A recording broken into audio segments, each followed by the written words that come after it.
سابق وزیر داخلہ شیخ رشید نے کہا ایک شخص کی تاج پوشی کے لیے قانون کا جنازہ نکالا گیا جس کا ایئرپورٹ پر بایو میٹرک کیا گیا۔ اس نے کہا شیخ رشید کو نااہل کر دو، ملک سیاسی اور معاشی لحاظ سے بیٹھ رہا ہے، اہم لوگوں سے مخاطب ہوں، لوگوں کو الیکشن لڑنے کی اجازت دی جائے، راولپنڈی سے جیت کر رہوں گا، عوام میں ہمیں شکست نہیں دے سکتے۔ لندن سے آنے سے پہلے اس نے مطالبہ کیا کہ شیخ رشید کو نااہل قرار دیا جائے۔ پاکستان کی عظیم لوگوں سے یہ کہنا چاہتا ہوں کہ سارے لوگوں کو الیکشن لڑنے دو۔ یہ سازش ہے خاص کہ لوگوں کو یہ عوام میں شکست نہیں دے سکے، اس لیے یہ اس پارٹی کو نااہل قرار دے رہے ہیں۔ کل امدواد 56 اور 57 میں اپنے اتحادیوں کی سپورٹ کے ساتھ جیتے گی۔ میں مری کے کسی بھی فارسٹ ریسٹ ہاؤس میں کبھی نہیں ٹھہرا۔ یہ تینوں الزام آپ نے جھوٹے لگائے ہیں۔ میں اصلی ہوں، نسلی ہوں اور کھڑا رہوں گا اسلام، پاکستان اور اللہ کے نبی کا جھنڈا بلند کرتا ہوں۔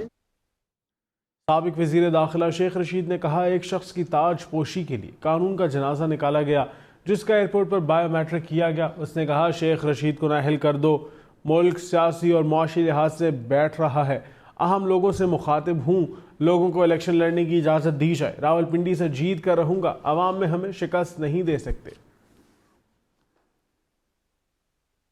لندن سے آنے سے پہلے اس نے مطالبہ کیا کہ شیخ رشید کو نااہل قرار دیا جائے۔ پاکستان کی عظیم لوگوں سے یہ کہنا چاہتا ہوں کہ سارے لوگوں کو الیکشن لڑنے دو۔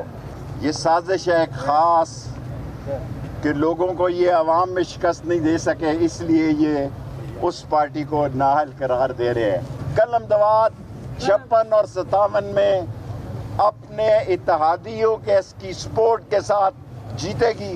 میں مری کے کسی بھی فارسٹ ریسٹ ہاؤس میں کبھی نہیں ٹھہرا۔ یہ تینوں الزام آپ نے جھوٹے لگائے ہیں۔ میں اصلی ہوں، نسلی ہوں اور کھڑا رہوں گا اسلام، پاکستان اور اللہ کے نبی کا جھنڈا بلند کرتا ہوں۔ سابق وزیر داخلہ شیخ رشید نے کہا ایک شخص کی تاج پوشی کے لیے قانون کا جنازہ نکالا گیا جس کا ایئرپورٹ پر بایو میٹرک کیا گیا۔ اس نے کہا شیخ رشید کو نااہل کر دو، ملک سیاسی اور معاشی لحاظ سے بیٹھ رہا ہے، اہم لوگوں سے مخاطب ہوں، لوگوں کو الیکشن لڑنے کی اجازت دی جائے، راولپنڈی سے جیت کر رہوں گا، عوام میں ہمیں شکست نہیں دے سکتے۔ لندن سے آنے سے پہلے اس نے مطالبہ کیا کہ شیخ رشید کو نااہل قرار دیا جائے۔ پاکستان کی عظیم لوگوں سے یہ کہنا چاہتا ہوں کہ سارے لوگوں کو الیکشن لڑنے دو۔ یہ سازش ہے خاص کہ لوگوں کو یہ عوام میں شکست نہیں دے سکے، اس لیے یہ اس پارٹی کو نااہل قرار دے رہے ہیں۔ کل امدواد 56 اور 57 میں اپنے اتحادیوں کی سپورٹ کے ساتھ جیتے گی۔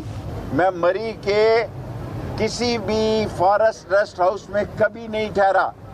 یہ تینوں الزام آپ نے جھوٹے لگائے ہیں۔ میں اصلی ہوں، نسلی ہوں اور کھڑا رہوں گا اسلام، پاکستان اور اللہ کے نبی کا جھنڈا بلند کرتا ہوں۔ سابق وزیر داخلہ شیخ رشید نے کہا ایک شخص کی تاج پوشی کے لیے قانون کا جنازہ نکالا گیا جس کا ایئرپورٹ پر بایو میٹرک کیا گیا۔ اس نے کہا شیخ رشید کو نااہل کر دو، ملک سیاسی اور معاشی لحاظ سے بیٹھ رہا ہے، اہم لوگوں سے مخاطب ہوں، لوگوں کو الیکشن لڑنے کی اجازت دی جائے، راولپنڈی سے جیت کر رہوں گا، عوام میں ہمیں شکست نہیں دے سکتے۔ لندن سے آنے سے پہلے اس نے مطالبہ کیا کہ شیخ رشید کو نااہل قرار دیا جائے۔ پاکستان کی عظیم لوگوں سے یہ کہنا چاہتا ہوں کہ سارے لوگوں کو الیکشن لڑنے دو۔ یہ سازش ہے خاص کہ لوگوں کو یہ عوام میں شکست نہیں دے سکے، اس لیے یہ اس پارٹی کو نااہل قرار دے رہے ہیں۔ کل امدواد 56 اور 57 میں اپنے اتحادیوں کی سپورٹ کے ساتھ جیتے گی۔ میں مری کے کسی بھی فارسٹ ریسٹ ہاؤس میں کبھی نہیں ٹھہرا۔ یہ تینوں الزام آپ نے جھوٹے لگائے ہیں۔ میں اصلی ہوں، نسلی ہوں اور کھڑا رہوں گا اسلام، پاکستان اور اللہ کے نبی کا جھنڈا بلند کرتا ہوں۔